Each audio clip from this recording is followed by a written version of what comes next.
Sir, game changer movie మరికొన్ని గంటల్లో మరి రెండు తెలుగు రాష్ట్రాల్లో కూడా దేశవ్యాప్తంగా కూడా రిలీజ్ అవ్వబోతుంది. అయితే ఈ గేమ్ చేంజర్ మూవీ యుఎస్ఏ లో ఆల్రెడీ ప్రీమియర్స్ పడిపోయాయి. అక్కడ నుంచి టాక్ కూడా వచ్చేసిందని అంటున్నారు. మరి యుఎస్ఏ టాక్ ఏం చెప్తుంది గేమ్ చేంజర్ విషయంలో? మరి హిట్ అవుతుందా, ఫట్ అవుతుందా? మరి యుఎస్ఏ రివ్యూ ఏ విధంగా ఉంది సార్?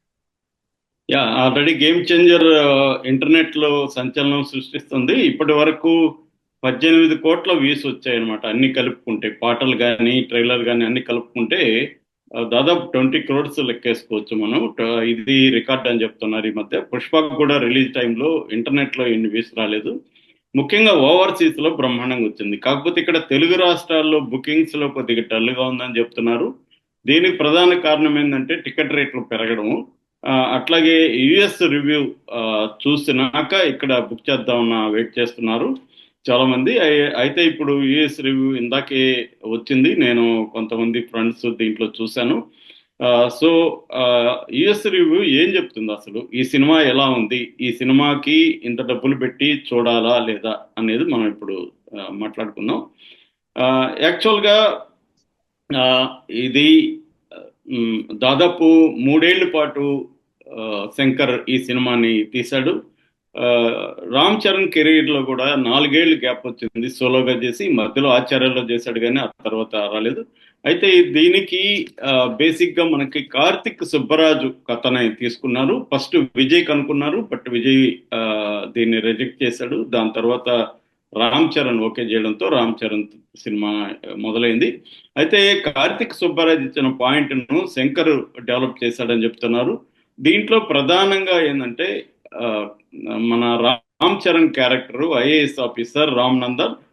సో రామ్ నందన్ కి ఇటు సూర్య క్యారెక్టర్ బొబ్బిలి మోపిదేవి సూర్య క్యారెక్టర్ పేరు. సో వీళ్ళిద్దరికీ ఒక టగ్ ఆఫ్ వార్ నడుస్తుంది. ఎందుకంటే వీళ్ళిద్దరు కూడా 2 రకాల వ్యూస్కు చెందిన వాళ్ళు. ఒకరేమో రామ్ చరణ్ ఏమో సమాజాన్ని మనం బాగు చేయాలి, సమాజానికి హెల్ప్ చేయాలి అనుకునే నేచర్ ఉన్న క్యారెక్టరు. ఇటేమో మోపిదేవి ఏమో ఈ సమాజం నుంచి మ్యాక్సిమం మనం ఎలా పిండుకోవాలి, మనం ఎలా సంపాదించుకోవాలి అని అక్రమాలకు దేనికైనా పాల్పడి ఏమైనా చేసి మ్యాక్సిమం మనం ఎలా డబ్బులు సంపాదించుకోవాలి అనేది ఒకటి. రెండోది అధికార దాహంతో ఉంటున్న ఒక వ్యక్తి. వీళ్ళిద్దరి మధ్య టగ్ ఆఫ్ వార్. అంటే ఒక మామూలుగా అయితే ఒక సీఎంకి ఎక్కువ పవర్స్ ఉంటాయి ఐఏఎస్ కంటే కూడా. కానీ ఒక ఐఏఎస్ ఆఫీసర్ తలుచుకుంటే సీఎంనైనా ఎదిరించగలడు అన్న ఒక యాంగిల్ని దీంట్లో బలంగా శంకర్ తీసుకున్నాడు. ఈ పాయింట్ ఇప్పుడు కనెక్ట్ చేసిన విధానం అయితే చాలా బాగుందని చెప్తున్నారు. ఎందుకంటే ఇవాళ కాంటెంపరీ సమాజంలో కూడా మనం చూస్తున్నాము. ఒక మామూలు చాలా మంది అధికారులు ఇవాళ ఎట్లాగా ఎదిరించగలుగుతున్నారో మనం చూస్తున్నాము. అంటే నిజాయితీతో ఉన్న అధికారులు గతంలో కూడా మనం చూసాము. శేషన్ లాంటి అధికారులు.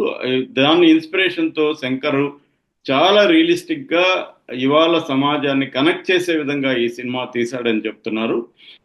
అయితే దీనికి బజ్జి రావాల్సినంత రాలేదు, ఓల్డ్ గా ఉందని. తర్వాత శంకర్ పాత చింతకాయ పచ్చడి లాగా చేశాడని, తర్వాత తన సినిమాల్ని తనే కాపీ కొట్టాడని, ఒకే ఒక్కడు కావచ్చు అలాంటి సినిమాల్ని కాపీ కొట్టాడని. అదే కాకుండా ఈ మధ్య కాలంలో వచ్చిన కొన్ని సినిమాలంతా కూడా గుర్తొస్తున్నాయని ఇటువంటి రివ్యూలు వచ్చాయి. బట్ ఇప్పుడు వస్తున్న రివ్యూలు చూస్తే వేరేగా ఉన్నాయి. ఇప్పుడు వస్తున్న రివ్యూలు ఏం చెప్తున్నాయంటే ఫస్ట్ హాఫ్ అంతా వీళ్ళ ట్రైనింగ్, కియారా అద్వానికి తనకు వచ్చే లవ్ ట్రాక్ ఇవన్నీ సరదాగా గడిచిపోతుంది. రామ్ చరణ్ ఒక బబ్లీగా క్యారెక్టర్ చేశాడు దీంట్లో. ఆ తర్వాత ఫస్ట్ హాఫ్ ఇంకొక 20 నిమిషాలు ఉండదన్న వరకు కూడా ఇలాగ వెళ్ళిపోతుంటది. సరదాగా కామెడీ, సరదా ట్రాక్స్ ఇవన్నీ కూడా. దాని తర్వాత ఇంక 20 నిమిషాలు ఇంటర్వెల్ ఉందనంగా స్టార్ట్ అవుతుంది విశ్వరూపం. సో రామ్ చరణ్ విశ్వరూపం మనం ఇంటర్వెల్కి ముందు చూడొచ్చు. ఇప్పటి వరకు రామ్ చరణ్కి ఎంత పర్ఫార్మెన్స్ రాలేదు. త్రిపుల్ ఆర్లో కానీ రంగస్థలంలో కానీ రామ్ చరణ్కి మంచి పెర్ఫార్మెన్స్ పేరు వచ్చింది.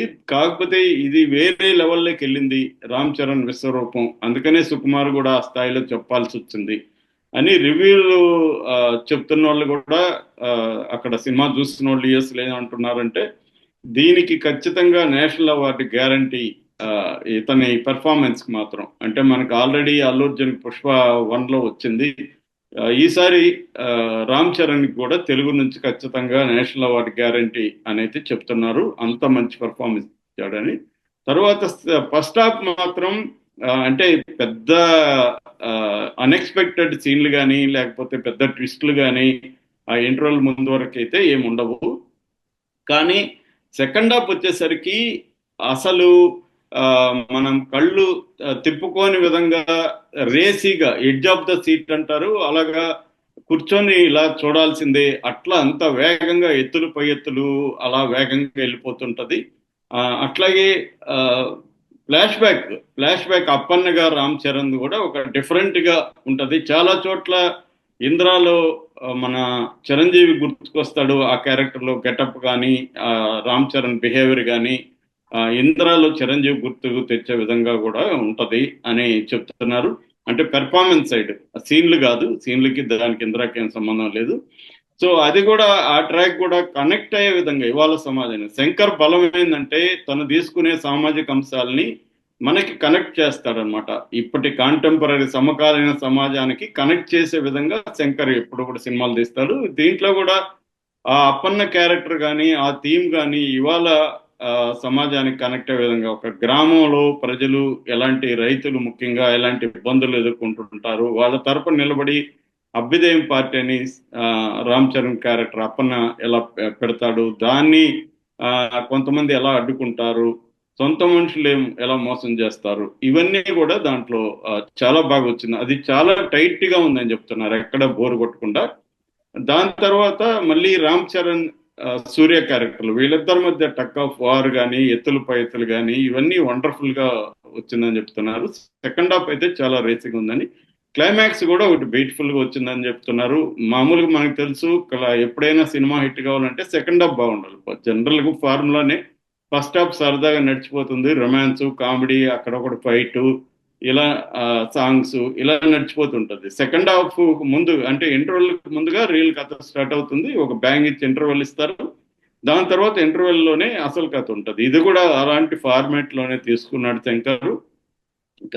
ఫార్మేట్ పాతదైనా కూడా ఇంట్రెస్టింగ్ గా చెప్పాడని చెప్తున్నారు. ఓవరాల్ గా శంకర్ ఏంటంటే ఈ సినిమాని కొన్ని చోట్లయితే ఒక విజువల్ వండర్ లాగా తీశాడని కూడా చెప్తున్నారు.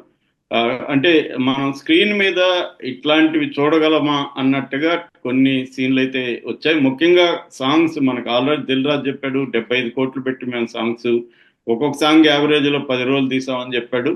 అదంతా కూడా స్క్రీన్ మీద మాత్రం కనిపిస్తుంది. అంటే ఒక విజువల్ ఎక్స్పీరియన్స్ ఆడియన్స్ కి ఇవ్వగలిగాడు శంకర్ అని చెప్తున్నారు.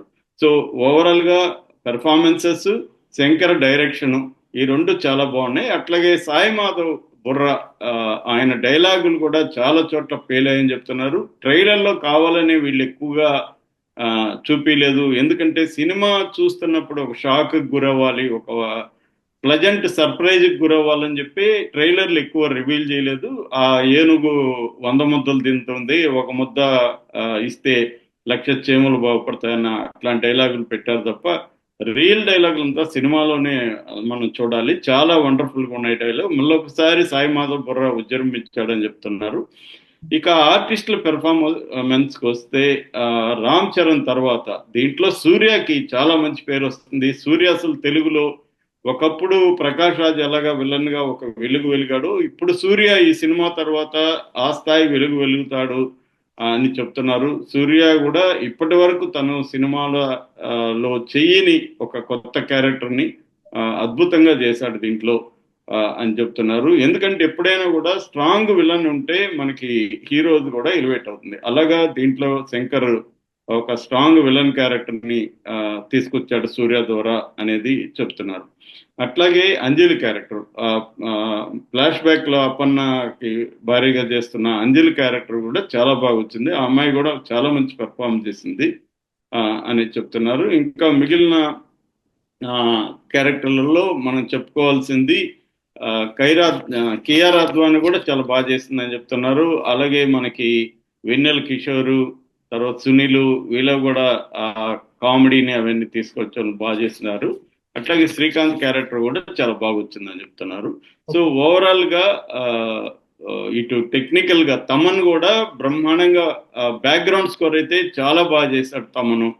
పాటలు కూడా ఆల్రెడీ మనకి ఫస్ట్ లో అంత ఊపు అందుకోలేదు కానీ మెల్లమెల్లగా ఊపు అందుకున్నాయి. అన్ని కూడా 5 కోట్లు వ్యూస్ అలాగా వచ్చాయి ప్రతి పాటకు కూడా. స్క్రీన్ మీద మాత్రం అంటే వింటే మనకు గొప్పగా అనిపించకపోయినా స్క్రీన్ మీద విజువల్ వండర్ లాగా తీయడం, దానివల్ల సాంగ్స్ కూడా బాగా అప్పీలింగ్ ఉన్నాయి. బ్యాక్గ్రౌండ్ స్కోర్ కూడా ఇంకా సినిమాటోగ్రఫీ అయితే సినిమాటోగ్రఫీ అయితే న్యూజిలాండ్ లొకేషన్స్ కానీ, డెహ్రాడూన్ సీన్లు కానీ, ఇక్కడ తీసినవి కానీ ఇవన్నీ కూడా వండర్ఫుల్ గా ఉన్నాయి. సెట్లు కూడా అసలు మనం ఈ మధ్య కాలంలో ఏ సినిమాలో చూడని సెట్లు ఉన్నాయని చెప్తున్నారు. ఓవరాల్ గా ఇది పెద్ద హిట్ అయ్యే లక్షణం ఉంది. అంటే చాలా సినిమాలు సినిమాకు ముందు హైప్ రాకుండా రిలీజ్ తర్వాత అవి పెద్ద ఎత్తున హిట్ అవుతాయి కదా, ఆ కైండ్ ఆఫ్ ఇది వస్తుంది